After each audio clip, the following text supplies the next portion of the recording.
The Forgotten Cataclysm, when Lake Taupo destroyed the ancient world. In the year 232 CE, a volcano in what is now New Zealand unleashed one of the most powerful eruptions in human history, and almost nobody knows it happened. While Rome was navigating the crisis of the 3rd century, and China's Han dynasty was fragmenting into warring kingdoms halfway across the world, nature was preparing an apocalypse. The eruption of Lake Taupo, located in the center of New Zealand's North Island, released energy equivalent to approximately 120 million tons of TNT, roughly 6,000 times more powerful than the atomic bomb dropped on Hiroshima. Yet, this catastrophic event remains largely absent from popular historical consciousness, overshadowed by Pompeii, Krakatoa, and other volcanic disasters that captured the world's imagination. This is the story of the Hatepe eruption, the hidden cataclysm that reshaped an entire region and left marks across the globe that scientists are only now beginning to fully understand. Because the sleeping giant, for thousands of years before 232 CE, the landscape of central North Island was dominated by a massive caldera, a collapsed volcanic crater filled with water that would eventually become Lake Taupo. The Maori people would not arrive in New Zealand for another 1,000 years, so the land was occupied by unique fauna. The massive moa birds, giant eagles, and other creatures found nowhere else on Earth. Beneath this serene landscape, however, churned one of the world's most active volcanic systems. The Taupo volcanic zone sits atop the collision point between the Pacific and Australian tectonic plates, creating a geological pressure cooker that has produced some of the most violent eruptions in Earth's recent history. For centuries, the volcano had been relatively quiet. Trees grew thick around the lake's shores, but deep underground, magma was accumulating in an enormous chamber, growing more volatile with each passing decade. The pressure was building toward an inevitable, catastrophic release. The eruption begins. The exact date is impossible to pinpoint with certainty, but geological evidence and carbon dating suggest the eruption occurred around 232 CE, give or take a few decades. It likely began in late summer or early autumn, based on the preservation of certain plant remains. The first phase was relatively modest, a series of explosive bursts that sent ash and pumice several kilometers into the air. These initial explosions would have been terrifying to any observer, but they were merely the opening act. For perhaps several days or weeks, the volcano rumbled and spewed, clearing its throat before the main event. Then came the Hatepe phase, named after a nearby location. This was when the eruption truly began in earnest. Massive explosions ripped through the earth as superheated groundwater came into contact with the magma chamber. These phreatomagmatic eruptions, driven by the explosive interaction of water and magma, created enormous columns of ash that rose 50 kilometers into the stratosphere, punching through the troposphere and injecting millions of tons of sulfur dioxide and ash into the upper atmosphere. But the volcano was not finished, not even close. The Ultraplinean phase, nature's fury unleashed, what followed was the Ultraplinean phase, the climactic, catastrophic release of energy that geologists classify among the most powerful explosive volcanic events of the past 5,000 years. The term Ultraplinean refers to an eruption even more intense than the Plinian eruptions named after Pliny the Younger, who witnessed and documented the destruction of Pompeii in 79 CE. The magma chamber, now fully breached, emptied itself in a matter of hours. Imagine a column of superheated rock, ash, and gas rising nearly 50 kilometers into the sky, so high that it extended into the mesosphere. The eruption column was visible for hundreds of kilometers in every direction, a monstrous pillar of destruction that turned day into night.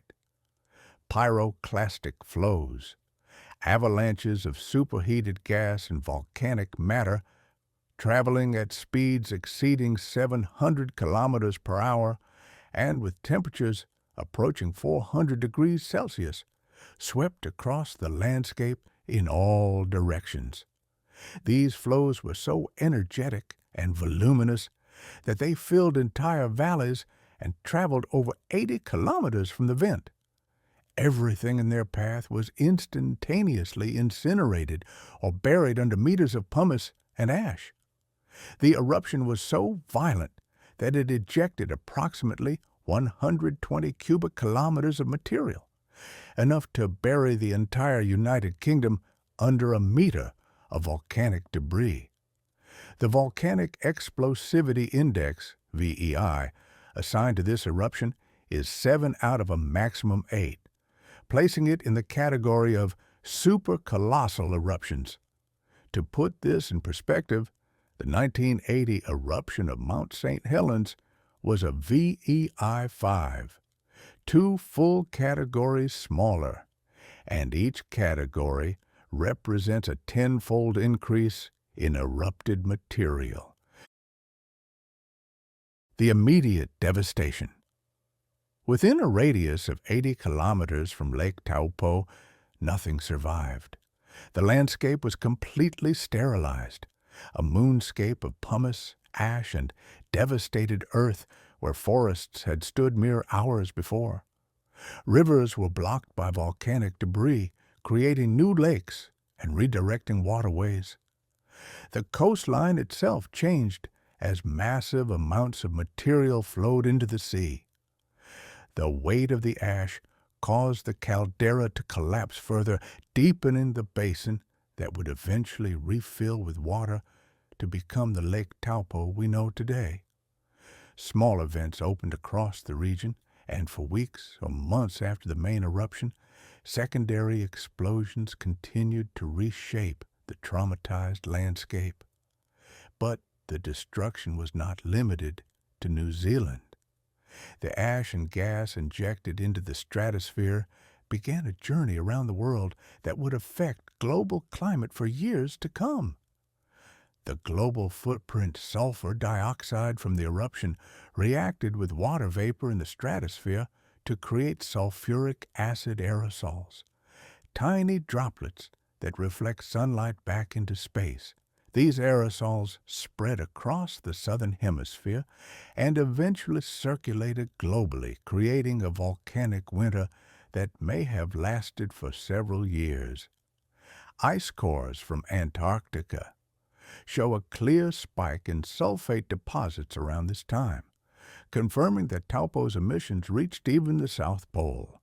Volcanic glass fragments from the eruption have been found in ice cores, providing a unique chemical fingerprint that links these deposits definitively to Taupo. Tree ring data from distant locations shows evidence of climatic disruption during this period. In South America, Patagonian trees show growth suppression consistent with cooling temperatures and reduced sunlight. The effects on global temperature were likely subtle compared to later historical eruptions like Tambora in 1815, but measurable nonetheless. What makes this particularly fascinating and frustrating for historians is that 232 CE was a period of significant upheaval across multiple civilizations. Yet we have no clear textual evidence linking these troubles to volcanic activity. The Roman Empire was experienced in the crisis of the 3rd century, a period of political instability, economic collapse, and foreign invasions. China was fragmenting after the fall of the Han Dynasty. But can we draw a direct line to Taupo? The evidence is tantalizingly ambiguous. The silent witness, one of the reasons the Hatepe eruption remained so obscure, is simple. There were no literate human witnesses.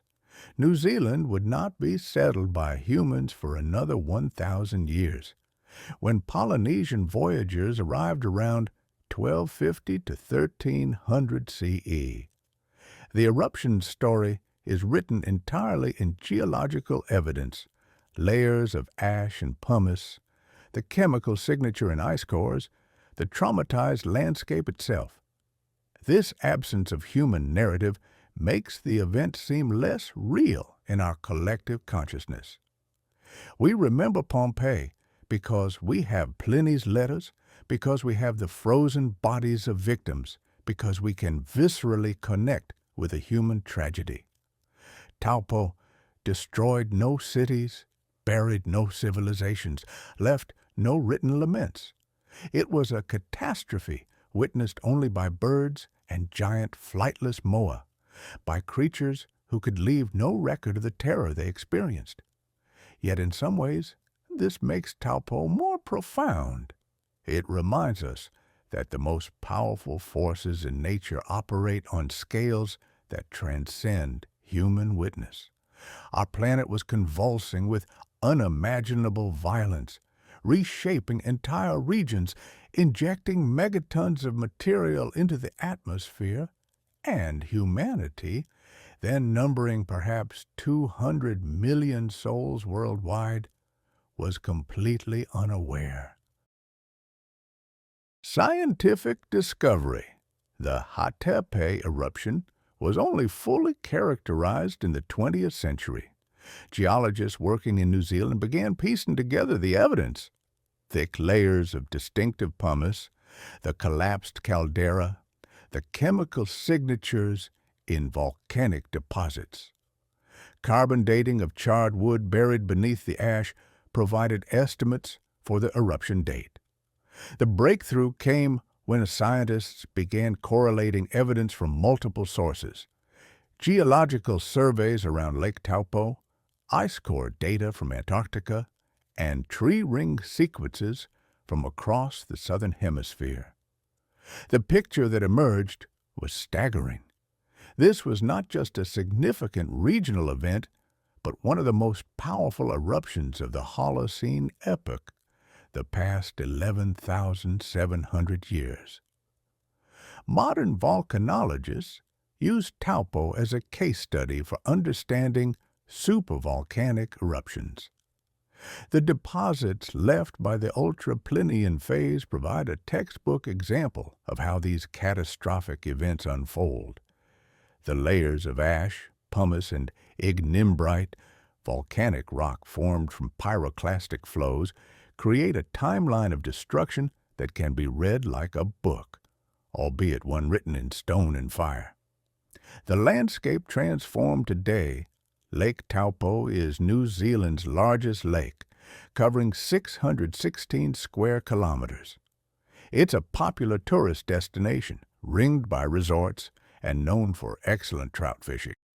Geothermal features dot the surrounding landscape, hot springs, geysers, and fumaroles that hint at the volcanic power still simmering beneath the surface. The forests have long since returned, covering the pumice plains with dense vegetation, yet evidence of the eruption remains visible to those who know where to look. Road cuts reveal thick layers of white and gray pumice. Certain valleys are filled with volcanic debris tens of meters deep. The lake itself sits within the collapsed caldera, its surprising depth, up to 186 meters, a reminder of the void left when the magma chamber emptied. The Taupo volcanic zone remains highly active. The most recent eruption from the Taupo caldera occurred in 181 CE, just 51 years before the Hatepe event. though it was much smaller. Since Hatepe, the volcano has been relatively quiet, but geologists monitor it constantly. The next major eruption is not a question of if, but when. Implications and legacy. The Hatepe eruption offers several profound lessons that echo through history and into our present moment. For New Zealand, the eruption fundamentally shaped the North Island's geography. The central plateau, covered in pumice and ash, developed unique ecosystems adapted to volcanic soils. When Maori settlers arrived a millennium later, they encountered a landscape still bearing the scars and benefits of volcanic activity. The fertile volcanic soils eventually supported agriculture, though the same volcanic system posed, and continues to pose, significant hazards. For volcanic science, Taupo serves as a crucial data point in understanding supervolcanic eruptions. With only a handful of such events occurring in recorded history, each one provides invaluable information about how these catastrophes unfold, what warning signs might precede them, and what their environmental impacts might be. The Hatepe deposits are among the most studied volcanic sequences in the world, helping scientists prepare for future eruptions elsewhere. For climate history, the eruption demonstrates how volcanic events can have hemispheric or even global climatic effects, even without human witnesses to document the connection. This has implications for interpreting other historical periods where civilizations experience stress from climate variations that might have volcanic origins. For our perspective on human history, perhaps most profoundly, Taupo reminds us that human history, the recorded stories of empires, wars, cultural achievements, and great personalities, unfolds against a backdrop of natural forces that operate on inhuman scales. While Rome struggled through political chaos and China fragmented into warring states, a volcano halfway across the world unleashed energy that dwarfed all human conflicts. Yet because no scribe recorded it, because no city was buried, the event nearly vanished from human consciousness.